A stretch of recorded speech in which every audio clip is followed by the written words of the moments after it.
Eh bien bonjour à tous et bienvenue sur ce troisième direct de l'hiver. Aujourd'hui je me trouve aux côtés de Fiona Avrillon, présidente du comité de Paris. Bonjour Fiona. Bonjour. Tu vas bien? Ça va et toi? Ouais, sous ce soleil on est bien avec le char-à-vin derrière là. C'est super. Aujourd'hui on va vous parler du coup de cette glisse ludique, le paré. Et puis Fiona va vous donner des conseils pour progresser. Il faut savoir que Manigo c'est le berceau de cette luge, hein. C'est vraiment la luge emblématique de Manigo. Elle est née ici, fabriquée ici. C'est l'outil indispensable d'un manigodin. Hein, Fiona, je me trompe pas? Oui, c'est ouais. bien ça. Les enfants allaient même à l'école avec en paré, donc c'est vraiment traditionnel. Et on va vous montrer tout ça. Mais avant, Fiona, j'aimerais que tu te présentes à nos spectateurs un petit peu. Oui. Et bonjour à tous. Donc moi, Fiona Avrillon, je m'occupe de l'association du paré de Manigo depuis. Enfin, je suis dans le comité déjà depuis 5-6 ans. J'ai repris la présidence après Valentin Fillon. Et je fais du paré depuis toute petite. Dès que j'ai pu commencer le championnat, je l'ai fait donc à partir de 9 ans. Et sinon, à côté de ça, je viens de me mettre à mon compte en tant qu'esthéticienne. Donc le paré, on va dire que c'est la petite passion en dehors de ça. Qui prend quand même pas mal de temps hein, à organiser les manches. L'hiver, ça prend un peu de temps, mais ça va. Après, quand on sait comment ça se passe, ça roule tout seul. Donc t'es presque née sur un paré en fait. Oui, j'en ai fait depuis toute petite. Super. Bah écoute, tu vas nous présenter un petit peu les particularités de cette luge. Oui, et donc du coup, tout en bois, comme on peut le voir. Donc généralement c'est du frêne avec un seul patin qui est ferré. Donc généralement pour faire vraiment le championnat, il faut 4 cm et le vrai paré de Manigo c'est 4 cm. D'accord. Après donc on a un petit socle derrière pour s'appuyer quand on est assis. Le manche, comme Jean-Marc nous dirait, c'est le manche qu'il faut bien tenir. Et après voilà, le petit siège, la mousse c'est en plus si on veut la mettre ou pas. Pour le confort. Pour le confort. D'accord. Et alors cette forme là du lugeon hein, que tu appelles, elle est particulière, elle est un peu courbée. Oui, c'est ça. Alors en fait c'est naturellement courbé. Quand le frêne quand il pousse, il est légèrement courbé, donc il est taillé naturellement dans cet arbre-là. D'accord. Et alors, tu peux nous montrer un peu la position, la bonne attitude à avoir sur le paré? Alors du coup, on s'assoit, on se met bien au fond avec le petit socle qu'il y a derrière. On tient du coup le manche. Et après, donc quand on est au départ, généralement on met un peu les pieds par terre comme ça.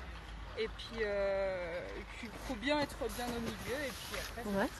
Et du coup un peu l'équilibre se fait avec les mains, j'imagine, les bras. Voilà, c'est ça. Alors en fait au départ soit du coup on prend de l'élan, on pousse un peu avec les mains, on lève les pieds et après on se laisse porter par la descente, ça descend tout seul et puis pour s'équilibrer, soit on fait un peu d'un côté, on met une main, un peu de l'autre pour faire les virages. Surtout nous au championnat avec les portes, on est obligé de faire des virages et puis c'est plus sympa aussi de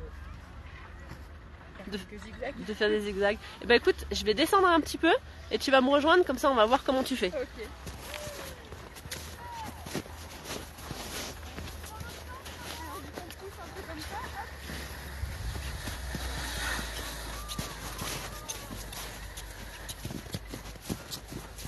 Génial! Ça a l'air simple hein, comme ça. Ça va après, une fois qu'on a l'équilibre dessus. Le plus important, c'est de bien mettre les mains sur les côtés et puis après pour freiner, de reposer un petit peu les pieds par terre. Ouais, c'est ça. Si on prend vraiment trop de vitesse, on freine avec les pieds. Voilà, c'est ça, on freine avec les pieds. Après, on les plante dans la neige ou on les pose un petit peu. On les pose un petit peu comme ça, ouais. Talon. Mais le but c'est quand même de ne pas le faire et puis après pour. Oui, parce que du coup, si on veut prendre de la vitesse, j'imagine qu'il faut gainer. Tu nous expliques un petit peu. Tu nous montres un peu aussi sur le paré. On fait vraiment comme ça. Dès qu'on a de la vitesse, c'est plus facile de se mettre en arrière. Et en fait, s'allonger le plus possible. Il y en a même qui lâchent carrément les deux mains, surtout quand c'est sur le plat et qu'il n'y a pas besoin de faire de virage. Et puis après, au championnat, les derniers, ceux qui arrivent vraiment vite, ils arrivent allongés, les mains de chaque côté. Et les jambes en l'air. Voilà, surtout pas poser les jambes. À fond. Alors, si on tombe en paré, comment on fait pour se relever? C'est simple, on se remet tout de suite dessus? Oui, en fait, si le paré est pas loin, hop, on le reprend tout de suite, on se remet bien dessus. Ouais. On se rassoit, on reprend bien son équilibre. Et après, si c'est au championnat et qu'il n'y a plus trop de vitesse, il vaut mieux prendre son pareil et courir avec. D'accord. Et le pareil, on le met sur le dos hein, quand on remonte la pente ou ça, quand on marche. Soit il y en a qui le prennent comme ça, mais la plupart du temps, hop, Ouais. sur le dos. Ok. Et on remonte. Et puis en montant comme ça. Parce que c'est tout à pied, hein. C'est bien. Hein. Oui. C'est sportif, c'est naturel. Le championnat, en tout cas, c'est comme ça. Ok. Et est-ce qu'il y a un record de vitesse qui existe et par qui il est détenu? Alors oui, il y a un record de vitesse qui a été réalisé il y a bien une dizaine d'années. Donc il est tenu par Sabrina Fillon. Ok. Et il était de 86 km/h. Oh, super, dis donc, ça doit... Les sensations doivent être là, hein, presque 90 km/h. Bah là, oui, j'imagine qu'il ne faut pas tomber. Ça commence à faire, il faut bien avoir l'équilibre là. Ok. Le casque est de rigueur Oui, aussi. le casque, nous pour le championnat en tout cas, il est obligatoire. Et oui, dans des courses comme ça, c'est quand même mieux parce que là, la chute, elle peut être... D'accord. Et alors, il y a longtemps que vous avez fait ce record. Est-ce qu'il y aura un autre record qui va être établi bientôt, prochainement? Oui, alors normalement, si la neige nous permet, on aimerait bien en refaire un. Donc ça serait après notre finale le 17 mars. Le dimanche 17 mars qui serait ouvert à tout le monde. Si tout le monde veut essayer de battre le record de vitesse, on va essayer de faire ça ce jour-là. Tu penses que aujourd'hui, actuellement, combien on pourrait atteindre en paré Je pense que là, ça battra les 100 km/h. Si la neige est bonne et que c'est bien dur, ça ira au-dessus des 100 km/h. Ok. Bon bah, espérons que ça puisse se faire. J'imagine que pour progresser en paré, il faut pratiquer ou pas forcément? Oui, pas forcément. Ceux qui savent déjà bien faire, ils s'entraînent pas du tout. Mais oui, après de temps en temps, surtout qu'ici on a de quoi faire pour s'entraîner. C'est ça. Ouais, puis ça a l'air vraiment accessible à tous du coup. Oui. Ok, bah sachez aussi que vous pouvez vous initier au paré tous les lundis au pot d'accueil, au col de Mer d'Acier, hein, où on se trouve actuellement. L'office de tourisme vous prête des parés. Une petite dernière question, Fiona. Du coup, est-ce que c'est une activité accessible financièrement? Oui, c'est assez accessible. L'achat d'un paré, c'est entre 80 et 130 euros. On en trouve dans quelques magasins de sport ou après chez quelques artisans, surtout sur Manigo. Et puis après, comme nous, le championnat, donc c'est 40 euros pour faire toutes les courses, les 6 courses de la saison. 40 euros pour les adultes et 20 euros pour les enfants. Et après, sinon, on a aussi les courses du soir pour quelqu'un qui veut faire juste une course dans l'hiver, c'est 8 euros.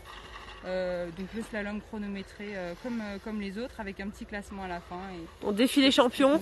Voilà. Et puis on a notre petit trophée du soir, une petite récompense. Ok, bah c'est super. Je crois que vous pouvez en louer aussi au magasin Verasport qui se situe au col de la Croix-Frie. Il me semble que c'est à peu près, je vais revenir vers toi Fiona, 5 euros la journée. Et ensuite il y a une alternative au paré aussi, un peu plus moderne, c'est le Yuner. Fiona, c'est quoi la différence entre un paré traditionnel et ce Yuner qui est un peu plus moderne? Et le Yuner du coup c'est vraiment tout en plastique, c'est plus moderne comme tu l'as dit. Il y a un manche aussi, comme un ski, un peu large dessous. Un petit siège en plastique qui est un peu plus confortable et puis un peu plus de ressort. Donc pour le dos, ça tape un petit peu moins. Et c'est TSL qui avait mis ça en route, il me semble. Et du coup, voilà, ça prend bien de l'ampleur. Mais nous ici, le paré reste traditionnel, la luge en bois. Pour le championnat, c'est uniquement accessible au paré. Hein. Il n'y a pas d'Uner. Pas d'Uner et vraiment le paré 4 cm au niveau du juste pour le plaisir, venez en louer dans tous nos magasins de sport et essayez si vous préférez un petit peu avec plutôt un ski plutôt qu'un lugeon. Merci Fiona pour tous ces conseils. Merci à toi. Désormais le paré a plus de secret pour vous, hein. Il n'y a plus de...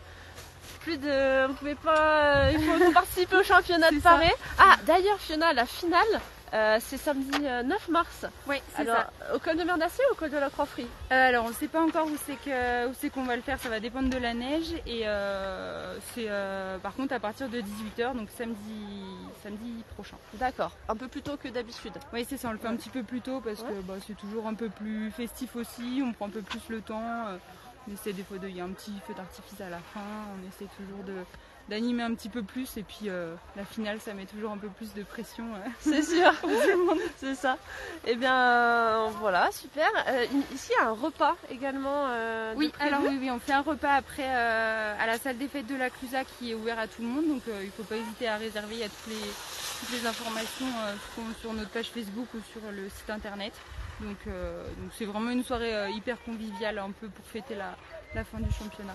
Et sachez que cette année, c'est la 31e édition du championnat de Paris déjà. Ça a été créé en 1992 par le syndicat d'initiative à l'époque et maintenant géré par le comité du Paris avec Fiona à la tête du comité. Est-ce que tu voudrais rajouter encore quelque chose, Fiona ? On a déjà dit pas mal de choses. Après, si jamais vous voulez, si vous êtes en vacances ou que vous voulez un petit souvenir du Paris, on a des petits cadeaux, des casquettes du Paris de Manigo, on a quelques vestes, des porte-clés, donc ça peut faire un petit souvenir du Paris. Ok, très bien. Bon, Fiona, merci. Merci à tous. Est-ce qu'il y a des questions peut-être ? Non, écoutez, on répondra plus tard en commentaire et puis n'hésitez pas à suivre le site du Paris. Il y a une page Facebook et un site internet également. Vous retrouverez toutes les informations en temps voulu dessus. Voilà, bonne journée à tous. Bonne journée. À jeudi prochain pour un prochain direct. Au revoir.